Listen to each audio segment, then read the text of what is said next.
It's time to take a ride on the Steelers Afternoon Drive with our co-hosts, Alan Saunders and Zachary Smith.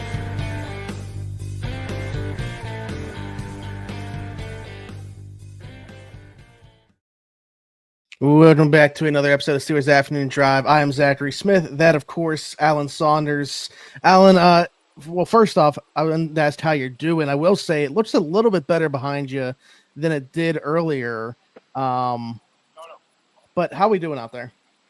It's beautiful right now. It's warm, very humid. We had some thunderstorms roll in right about 2 o'clock with that 155 practice. Rained really hard, flooded the fields. So only real one decision for Mike Tomlin here, and that is go practice in the gym. Not the world's best situation. Definitely didn't get any of the things we were expecting to see. Backs on backers, practicing pads, O-line, D-line one-on-one, that kind of thing. He said he didn't want to do that stuff on a wet footing on a turf field anyway, so they just push it all back to tomorrow. And today's kind of a nothing in terms of training camp practice. They did do some stuff on the gym inside, but kind of a washout, kind of a bad break. It was actually nice most of the afternoon. It just poured, and it wasn't even like a big storm. It just rained right here, right before the start of practice. Yeah, unfortunate stuff. And, I know that I've seen a lot of comments about people putting out thoughts such as can't they kind of work around the weather? Shouldn't they have seen this coming, kind of maybe moved it up or moved it back, kind of going along with that? And maybe you can shed some light on that, what the reasoning would be for them not doing so. Is it just about trying to stay within rhythm, always being at the same time? Like, what is the reason that they wouldn't try to, or was this not even in the forecast? I don't know. I didn't look at what Latrobe's forecast looked like. Yeah, this was only like a 50% chance of rain. Okay. So, I think they just kind of flipped the coin there. It's very disruptive to try to have practice indoors. They have, in the past, gotten buses and brought everybody back to the south side to practice inside. But usually they only do that when the day is almost like a guaranteed total washout. If there's a chance, they can practice in the rain. And then the other thing is, I'm not sure that anyone was expecting it to rain as hard as it did. There's a little creek that runs right. It is ripping right now. And so when those grass fields absorb that much water, there's a chance they may not be able to practice on them tomorrow at this point. They could have waited out the little lightning storm comes through. You wait half an hour, you delay practice, then you go back out there. That's no big deal. But as hard as it rained, it then sort of precluded the idea of being able to practice on the grass at any point today. And like I said, they're going to be, I think, hard pressed to have the fields ready for tomorrow, considering how much it did rain. So that's the problem, and you can't really predict that. The solution for it is over my shoulder here, as they are building a gigantic indoor facility that will open in November. It's supposed to open November if it'll ever stop raining. The guys were actually up on that crane when I pulled in, and they were scattering as I was getting. You can say they were trying to get their job site locked down before those thunderstorms rolled through. Should be ready to go this November. So next year, that will be another option for them to practice. Of course, it'll still be inside on turf, and I'm still not sure if Mike Tomlin would want to do things like backs on backers in that scenario. It'd probably just push it back to the next day anyway.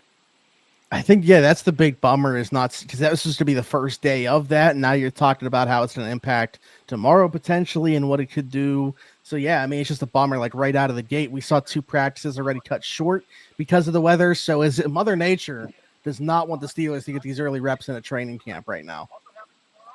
That's happened before. We had a Friday Night Lights practice get rained out a couple of years ago, and I remember that rain was so severe, they ended up busing back to the city for a couple of days because they couldn't get on these fields. This wasn't that bad, but it definitely did rain very hard. And if you've been here, the fields are kind of in like a bowl where there's nowhere for the water to go. And so they're a lot better than they used to be, and they've regraded them over the years to crown them a little bit more for drainage purposes.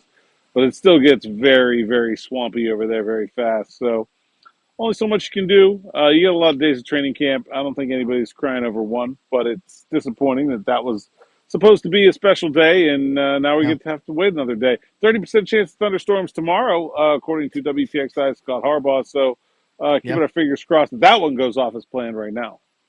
And, I think about obviously having the fan perspective, but I'm sure you think about this too. Like, what a bummer it is for the fans that come out there. Like, think about people that are traveling to get the training camp practice to then have it completely washed out and not be able to see any of it. Like, a lot of those people come out to training camp because they can't get tickets to a game. And this is obviously, free, better access. There's just so many elements to it, which is why it's so cool that the Steelers have training camp set up the way that they do. So I know it is just one practice, but like maybe people are only able to make it to one, and it was today and didn't get to see it. So it sucks. There's no other way to say it. Yeah, it's definitely. I mean, I didn't have to go to work today, really, and I did. There's national media that fly in here for 1 or 2 days. They're not sticking around. Their whole thing is to come here for a day or two and then move on. Like the Pat McAfee show is coming I was just gonna tomorrow. bring that up. I mean, if it rains tomorrow, they're not going to get there one day. Jeremy Fowler from ESPN was here Sunday. Like, it easily could have happened to him. I think Judy Batista is here today. Like, so she missed out on her 1 day of Steelers training camp. Like, that's just the breaks. Everybody's going to deal with the elements. That's why football is football. You play it outside. So I don't think the guys up in the dorm are too upset right now. I can tell you that. They wanted to go, but like I think they're all right with this. Well, I was going to ask, other than the obvious that we've already touched on, how a day was impacted when we do see this, like from their perspective, obviously, but also yours, like what is it like in terms of, do you still talk to guys? Are they available or no if they do? Yeah. Okay. They did bring Darius Slay down to the press conference room for us today. Okay. Just because I don't think he's talked since the start of camp. But no, I mean, generally speaking, guys are not available when they don't practice. Anything from Darius Slay? I mean, he talked a lot about the fitting Jalen Ramsey into the team and why those guys, apparently they've wanted to play together for a long time. Talked about why and how that relationship started. Said they've been in like a group text forever. Them and some other cornerbacks, and they've all kind of talked about what it would be like to play together. And he said he's getting Joey Porter Jr. in that group text, so that's good to know. There you go. Yeah. I asked him about what he learned last year with the Eagles in terms of having three guys at that position, because he was playing with Quinion Mitchell and Cooper DeJean, and they ended up using DeJean pretty much as the slot corner, and they stayed pretty much in static roles. I don't think that's what the Steelers are going to do this year. But I kind of wanted to ask him, like, what did he learn about having just a third guy who's like a dude at that position? It's so rare. We've talked a lot about the Steelers looking at the Eagles model in terms of the defensive line and the front seven, but I think really what they did last year was pretty interesting in how they invested in the cornerback position with those two young guys, plus having Slay. It's not exactly what the Steelers are doing here with Slay, Porter, Ramsey, but I think you can draw some parallels. And people have been asking me, like, has anyone ever done this before? I'm like, well, not really, but I think that's close to what the Steelers are trying to do. And it's interesting that Slay has experience having just done it. Just hearing from Slay, also heard from Mike Tomlin. Before we get into like stuff that he had to say, want to mention some transactions that took place. We knew about Cordarelle Patterson yesterday, him breaking his own news that they were releasing him. That obviously opens up a spot on special teams, which we're going to talk about, something come out of Mike Tomlin's mouth. But also, man, pour one out. Montana Lamonius Craig, waived, injured. That was my guy. Was really excited to see him. I thought maybe he could end up being the preseason darling. There's always one of them at receiver. We've talked a lot about Rock Taylor. I said, hey, don't sleep on Montana. Well, unfortunately, due to injury, he's not going to be here. And who was the other one that was released from the roster? Jeremiah Moon. Jeremiah Moon. Also, obviously, due to an injury, and that stinks. That takes him out of that. I guess, actually, before we get to the additions, does that change your mind about the math of anything there, like position-wise? Like Jeremiah Moon, we had talked about, if they were going to keep a fifth edge rusher, he's obviously competing for that spot. Does that open up the door at all anymore for the Marvin Leal in your mind? I guess that's the one guy who you could say maybe benefits from that. I'm still a little skeptical they're going to keep 5 edge rushers, but I mean that was the battle. If they was Leal and Moon, and obviously, I mean I don't think any of the other guys are real threats to make the roster. So we'll see. I haven't thought that Leal's been great. He was dealing with the heat in a bad way on Sunday. He wasn't able to fully practice. I have a hard time seeing him make the team. I think right now they'll keep 4 edges, and with how good those 4 edges are, I don't really see what purpose a 5th would serve. And like Malik Harrison can play, do there. it, yeah. So I'm in agreement with you. That's where my head has been at in terms of doing the math for roster spots. But wanted to get your thought there. Well, okay, so there's the people off the roster. Bring Dominic Davis back in. Lou Nichols, an interesting running back, brought in, and then Kevin Fulch, who I think is only notable here because he's wearing the number 84 right now, and it's kind of not been great to the Steelers after Antonio Brown wore it. But Lou Nichols was kind of the one you mentioned to me. He actually thinks a pretty decent player here. Chance at all to make this roster, in your opinion, or is he just going to be somebody that we talked about through this process, training camp in the preseason, maybe catch some eyes? I don't know how much of a chance he really has, because I think I really like Trey Sermon. I think pretty highly of him, and I think he's pretty locked in as the 4th running back, and I don't think they're going to keep 4. He'll probably be on the practice squad. Right. But I just think Lou Nichols is a player. He was the NCAA leading rusher his next to last year at Central Michigan. Wasn't able to really repeat that performance the following year, and then bounced around last year, ended up on the Eagles practice squad where he won a Super Bowl ring. And I just think he's an interesting package. He's like a shorter running back. He's a little bit thicker. He doesn't really look like anybody else the Steelers have. And that always kind of intrigues me. And so I think he's interesting. Kevin Fulch, I can't pretend I know very much about. Came out of New Haven, which has been a Division II school. It is moving up to Division I. And he played for 4 teams last year. He got signed by the Panthers, got cut before rookie minicamp, then went to the Jets on a rookie minicamp tryout, signed with the Jets, got cut by the Jets like the first week of training camp, got claimed on waivers by the Eagles, and then like it was just a like comedy of like what's going on. Ended up with the Chiefs this summer, was cut by the Chiefs, so I don't know.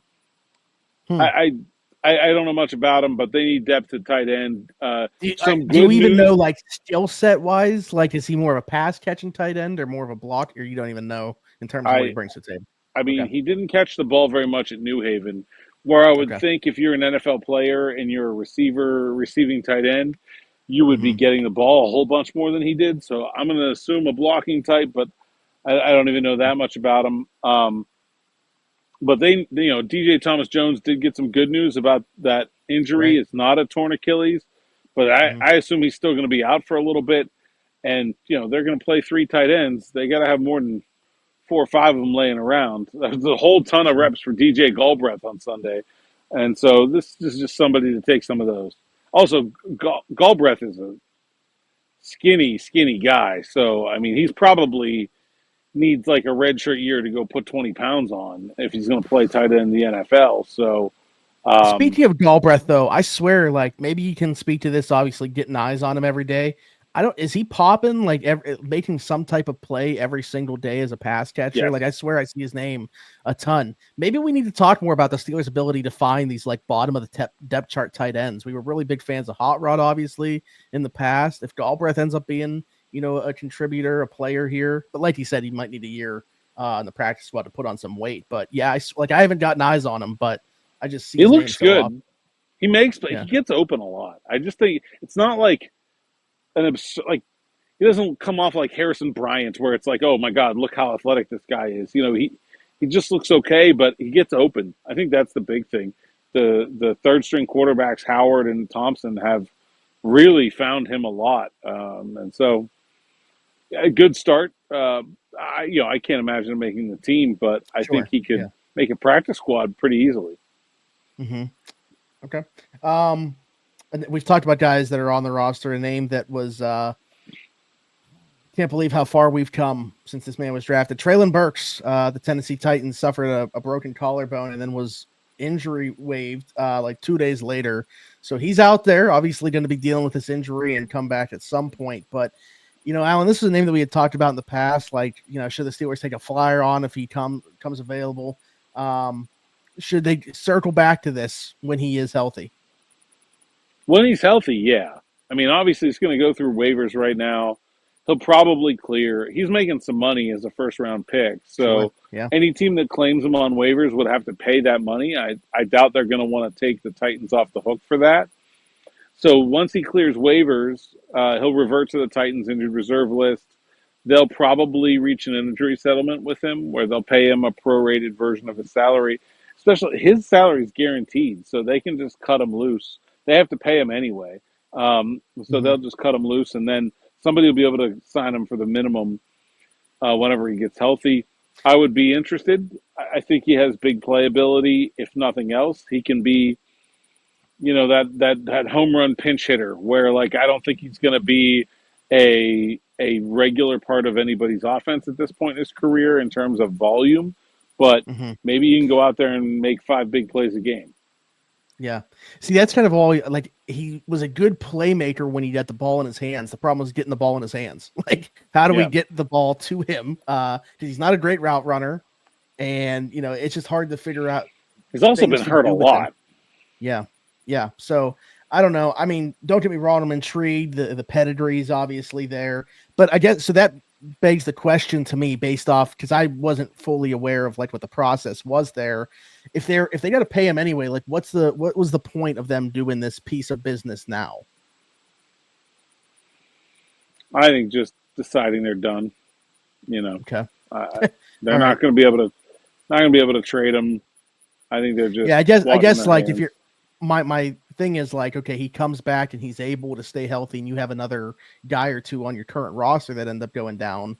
Wouldn't you have felt better about him at least than somebody else? But I guess not. I mean, maybe it just goes to speak to where the relationship is at. I don't want to speculate, but I think it raises some other questions if you're paying him anyways and you decide to make this move. Yeah, for sure. For sure it does. And, you're also kind of giving him an opportunity to go catch on somewhere else if you're sure that he's not a part of your future plans. Yeah. All right. Well, we'll see how that process goes for him. Wishing him all the best in his recovery, obviously, and then we'll see how things go from there. I want to get to a couple things that Mike Tomlin mentioned. Some good news on the injury front. Without seeing them in pads today, we weren't sure what Broderick Jones' participation was going to be, but he mentioned, get back out there tomorrow. We should see Broderick Jones return to practice. We just talked about yesterday how imperative that was to, see him get these reps, obviously, as he makes that move back to left tackle, and just in general, for a guy that has not obviously lived up to the billing yet of what we had hoped. I think every rep that he can be out there for is obviously huge. Obviously all the guys together, every rep that they can play together is huge. So that's big news there. Yeah, I think he's somebody that needs to play. I wasn't concerned about the severity of the injury, but it's good news that it's seemingly very minor. Mm-hmm.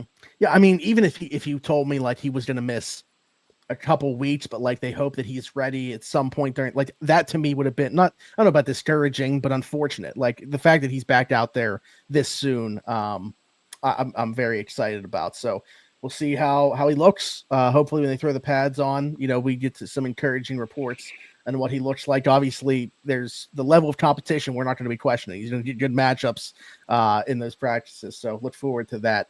I mentioned with Cordarelle Patterson being released that obviously there's going to be some roles in special teams opening up there for somebody to take. What did Mike Tomlin have to say about how that competition is going to go, some names that he threw out there, and just kind of the way that he sees a pecking order as we sit now? Yeah, didn't give us a pecking order, but did say he sees kick returner as an open competition. And he listed off some candidates. Said Jalen Warren. He's very excited to see Kenneth Gainwell back there. Said they're trying Caleb Johnson at kick returner and also Roman Wilson. There's been more guys than that in the kick return line over the weeks here at training camp. But those are the 4 that Mike Tomlin named, so I think it's pretty safe to say those are the favorites. I think there's a couple of good options there. But, like, Jalen Warren did it for the Steelers last year. It wasn't great. Kenneth Gainwell did it for the Eagles last year and was about the same as Warren, both around 25, 25.3 yards per return. Now, that's way better than Patterson. He was 21.8, but it's still like towards the bottom of the list. I'm really interested to see what Caleb Johnson can do back there. He doesn't have the best hands, so I worry a little bit about like the fielding of the kick routinely. He did it a little bit his freshman year at Iowa, but that's a little ways in the past, and this is a totally different animal with the NFL kickoff being so different than the college kickoff anyway. Mm-hmm. And then Roman Wilson, he returned about 6 kicks over his time at Michigan. This to me just feels like trying to give him something to do. Like, I'd say he's the most intriguing one. He's the one that jumped off the page to me when I was reading the names. Find a way to see if he can contribute, because I don't know how big that role is going to be on offense. Maybe this is how you get him a little bit more involved if he's not able to carve out more reps, more playing time on offense. Okay. Because Warren will be very involved, right? So, like, sure, if he's not that good at it, like, why give him those extra reps? I mean, Mike Tomlin obviously not saying that he doesn't want Jalen Warren to return kicks because he's the starting running back. He seems very okay with him back there. But if all you're going to get is okay with him, why not give Roman Wilson a shot? Okay, what you said there, though, about the role on offense kind of, made my ears perk up a little bit. Not necessarily in a positive way, but I'm just curious as to what made just in terms of, like, hey, if we only see 2 receivers playing a lot, you think it's going to be DK and Calvin Austin? Or yes. like what? Okay, all right. That's fair I enough. think if there's 2 receivers on the field, it'll be DK and Calvin Austin most of the time, with Wilson coming in 11 personnel and moving Austin into the slot. I think that'll be the approach, and I don't think they're going to run that much 11. I think it's going to be a lot of 2 tight ends. There's going to be a lot of 3 tight ends. It wouldn't crazily surprise me if they run outside of, like shotgun situation, 2-minute drill situations, trailing multiple scores late situations where you're just in obvious pass looks. It wouldn't surprise me if they run 13 just as much as they run 11. So, I mean, I don't know how many targets Roman Wilson's going to get. I don't think it's going to be a very big role in this offense. So, yeah, anything you can do to get him the ball in his hands and just get him doing stuff. Like I know he was hurt on a jet sweep here last year, but like I wouldn't hate the idea of just running a couple plays just to get him. Like, he's just got to get some reps. I think that's really important. That was like the first. Was that the first day that they put on, or was that even in pads at that point yet when he got hurt? Actually, I don't even remember. Was it the first day in pads or just first day in general when he went down with that injury? Yeah, it was the first. It was like the first play 7. It might have been the very first play he ever had the ball on the first day with pads. So like he just got to get out there. So whatever he can do to get out there and do stuff, whether that ends up being his role or not, long term, big picture, I think very, very early in that process. But I anything to get him out there and get him some reps, I think is a good thing. And obviously, like where he's at right now, he can't necessarily be, a guy that like turns his nose up to any type of role or anything like that. But I think like if he embraces this and really like takes this on, it will show something to the coaching staff. Like he's just willing to do whatever to get onto the field. You know what I mean? Like they obviously want that type of mindset from guys. So yeah, I think it'll be good for him to at least, contribute in some capacity to that role. I don't know whether he's going to win one of those jobs or whatever, but we'll see. Yeah, we'll see. And then a punt return, Mike Tomlin very forcefully said he wants Calvin Austin to still be the punt returner, even though he is wide receiver 2, and didn't mention any other candidates for that job. So probably some bad news for Dante Kent that he didn't get brought up there at all. I was going to bring that up, yeah. But I mean, I think there's 2 sides to that. Like we were just talking about how, for if Rowan's not going to play as much on offense, it makes sense. So like for Calvin, a guy that could definitely see a significant role on offense, should they have him doing a job such as being the punt returner in your mind? And also, yeah, not great news for Dante Kent, who if we talked about, hey, if we can go win the punt return job, then yeah, that makes it really interesting in terms of the DB math they would have to do there. And I'm not talking about Derek Bell when I say DB math. Yeah, I mean, I don't think it like completely eliminates the idea of him winning a spot. It just means he's going to have to beat Benny Bishop. Yeah, like that. Yeah. That's where it's going to have to go. And look, that's not going to be impossible, but it's probably a little harder. The other thing he can do is win a gunner job, which I think actually it's hard to do both of those things, right? Because special teams practice, they're happening at the same time, like the punt. And as a veteran special teamer, you get to the point where you can do both of them kind of no problem. But as a rookie coming in, it'd be awfully hard to win a gunner job and a returner job in the same training camp. So I think it just kind of pushes him to one or the other. We'll see. If he wins one of those jobs, he's on the team. Sure. Yeah. Okay. One thing anytime that we get to like training camp, I feel like I say anytime, this has been the third one, but we always like to open it up where in the comments people can ask us about specific players and you can tell us what you've seen from them. Bother commented here the other day, and we didn't get to this, but he wanted to know what you've seen so far from the likes of Sebastian Castro, Chuck Clark, and Rock Taylor. Rock Taylor was really quiet early, had a good practice Sunday, made 3, I would call them intermediate catches, setting up in the middle of the field, really looked nice using his size and his speed to set up a deep route and then breaking it off and finding some space to get open. He needs to continue that to make an impact. Sebastian Castro has been moving back and forth between free safety and strong safety, which I wasn't sure he could do. I wouldn't say it's been like the easiest transition, but there haven't been any like big bad oopsies either. I mean, Taylor did beat him for I think 2 of those plays, but I mean he kept the ball in front of him and made the tackle. I think there's a lot of work to do with Castro in terms of playing free safety, and I don't think there's a role on this team for him to play strong safety. So, going to have to figure it out. Chuck Clark, really taking a lot of the reps now as second team safety, along with Thornhill and along with Miles Killebrew. So I don't really know where Castro goes, but I mean, I think if he makes the team, he's got to be able to prove he can play both safety spots because they don't really need the help at strong safety. As we're talking here and kind of like even bringing up the Dante Kent thing before and James Pierre, how good of a gunner he is. And like, if you had to throw him out there and him actually play on the outside, like, not saying you feel great about it, but he's at least done the job before. Talked about the guys that they have at the top.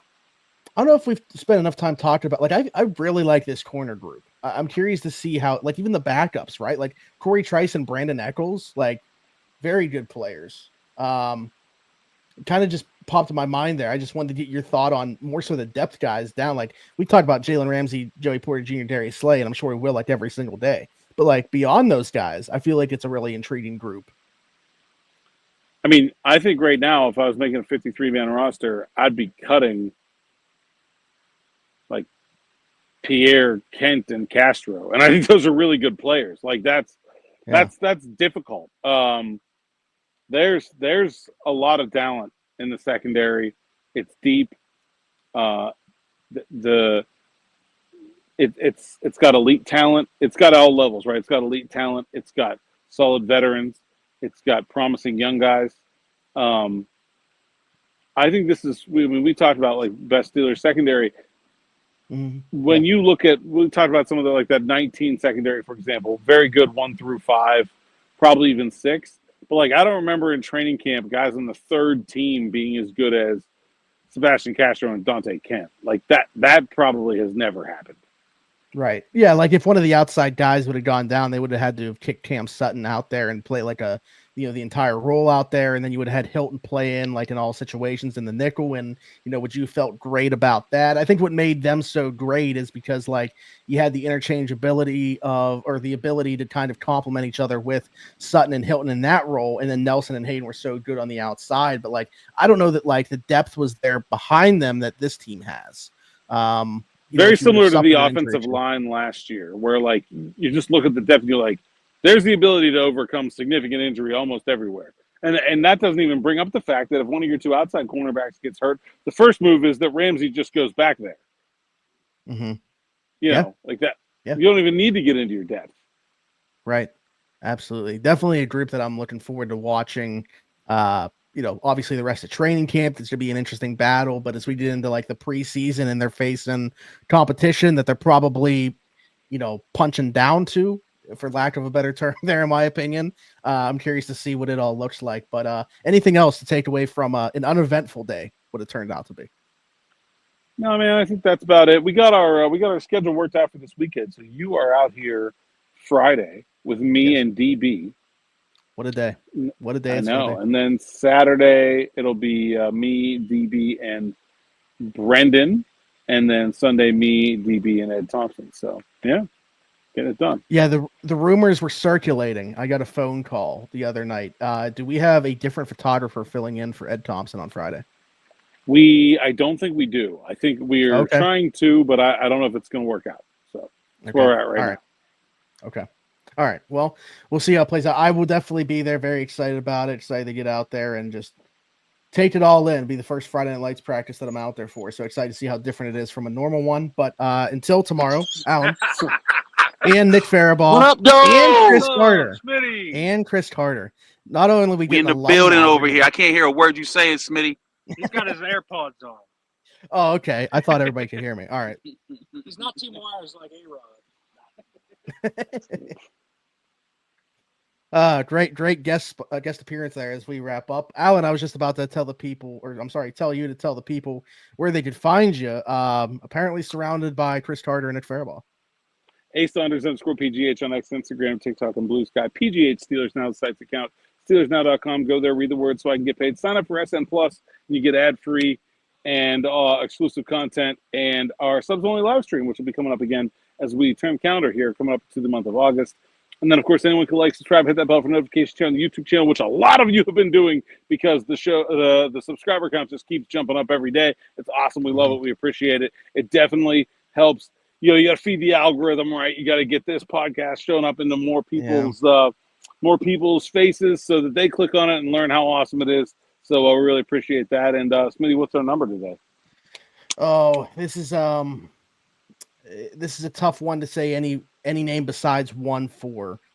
We are at 16,168, which obviously my mind immediately goes to LC for. I think we can get some 68. I think Brendan Stye was a guard in the early 90s. I think he wore 68. I feel like that's a there's got to be some more guards in that.